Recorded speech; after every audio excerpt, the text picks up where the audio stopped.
Okay, we have 6 minutes for questions, so just put your hand up when you have a question.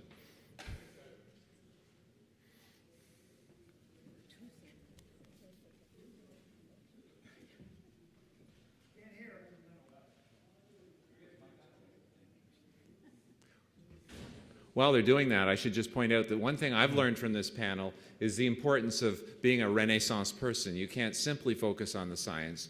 And you know, the idea that we have to learn philosophy, any students in the audience, if you can take it as a minor, boy, you really got to do it, because to understand how to beat these arguments, you need more than science. And for those of us who are not in school, look up The Science Wars with Stephen Goldman on the internet. Oh, he's ready now. Hello. President Obama said, the debate is settled, climate change is a fact.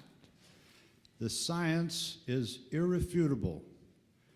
Secretary of State Kerry said, the science is unequivocal, and those who refuse to believe it are simply burying their heads in the sand.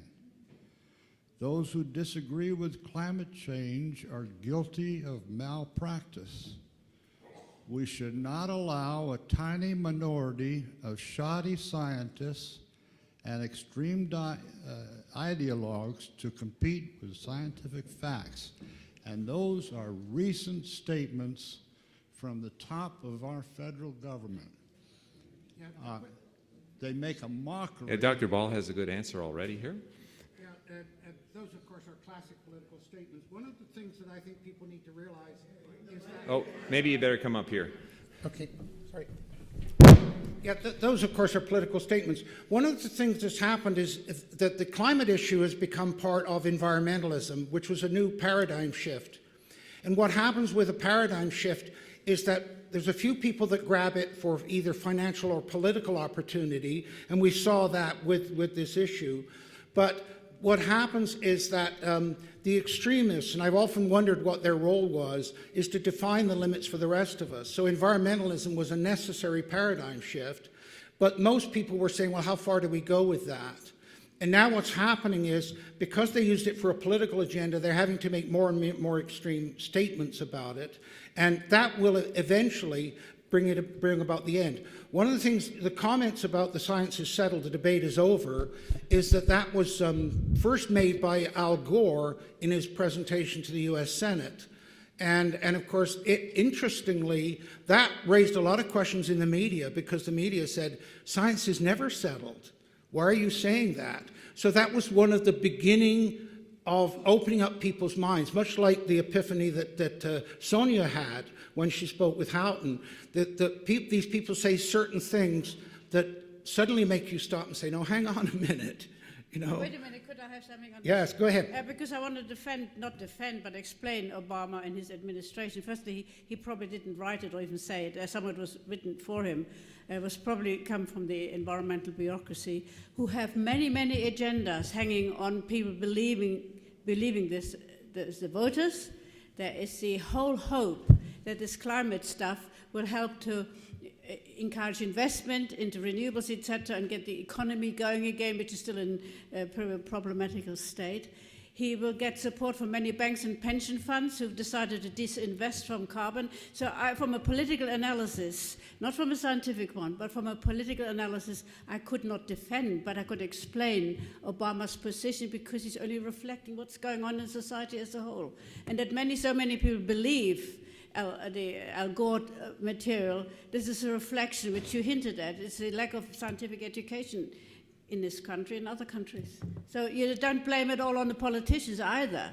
It's, in the sense, what happens in politics reflects on all of us. Yeah, no, I would agree with that up to a point, but I think one of the great frustrations for the public is the lack of accountability. The people can make these statements and then walk away with them. They're never held accountable for them, and that's the real issue. But you've got more accountability in this country than in many others. There's no accountability in most countries in the world, and I think America still has more accountability, I think, than many others. So don't put yourself down, you know, but it's a continual fight, a continual process. Yeah, it seems to me that what we're really lacking here is the fact that we're not willing to go out and shame these people. I mean, these people like Hansen and the people that wrote the speech for Obama, they have to be laughed at until they're just so humiliated with their stupid positions that they must know is a lie.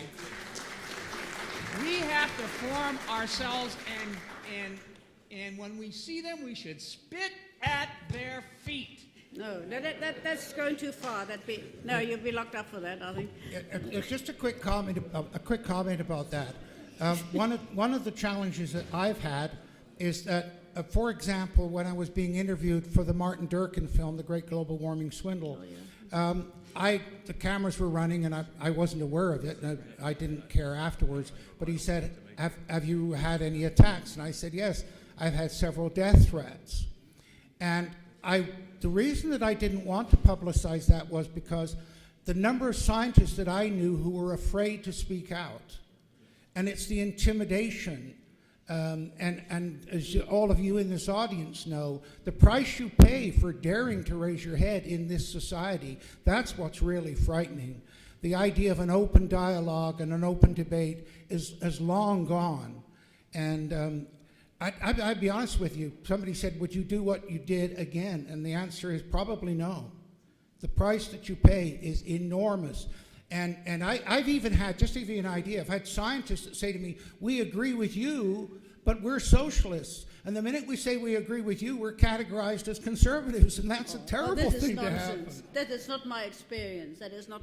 Maybe in North America, but I have a good friend who is a member of the Labour Party. He left it, joined the Green Party. He wrote an extremely good paper addressed to the European Commission, criticizing the IPCC. He's a climate skeptic. One of my very good friends who negotiated the Rio conference for the British government is a climate skeptic. He regrets it now that he didn't bring the Treasury along. There is much more openness out there. It is the political struggles, and don't put yourself down. You know, I mean, it's and you know, a local party where I come from in Hull, a local candidate for the council elections, a climate skeptic. It is just by labeling them communists, by labeling them people on the left, and that's watermelons. You anger many people, and you lose your allies in the opposition to this climate nonsense. Remains too narrow because you've turned it into too much into a party political ideological issue, in my opinion. So we can take one more quick question. Hi, my name's Lawrence Kogan. I've spoken with both of you extensively during the course of the last 2 days. Dr. Ball, I am a tax master's LLM, so just so you know. And Dr. Boehmer Christensen, and both of you are stating the very true... Can you turn the volume up a bit, please? How do you do that? Okay. The bottom line is what you have is you have a postmodern paradigm shift of science, economics, law, and art, and it's a basic rejection of the Enlightenment era, which is the basis for the founding of this country. And as a result of that, you have precautionary principle-based science, which is not based on causation, it's not based on probabilistic risk, it's based on hypothetical correlations and hazard. As a result, and the use of peer review is not very well done either. Now, what we are doing, and I run a nonprofit, itssd.org, that has just filed a 145-page FOIA request with the EPA and the NOAA, demanding that they show compliance with the peer review standards under an obscure statute called the Information Quality Act. That is one federal statute that the Obama administration has subsumed within its presidential memoranda on scientific integrity, which basically is gobbledygook. It's black goo. The bottom line is that you do have a mechanism in the law to hold the government to account. The question is, do you believe in that? No, it's all right, and do you support the need for peer review? But what you have is a paradigm shift, and the question is how to fight it. Well, what is a paradigm? Yeah, I'm going to have to call the session to an end because in about 11 minutes we have a big luncheon. So I welcome you there. Thank you.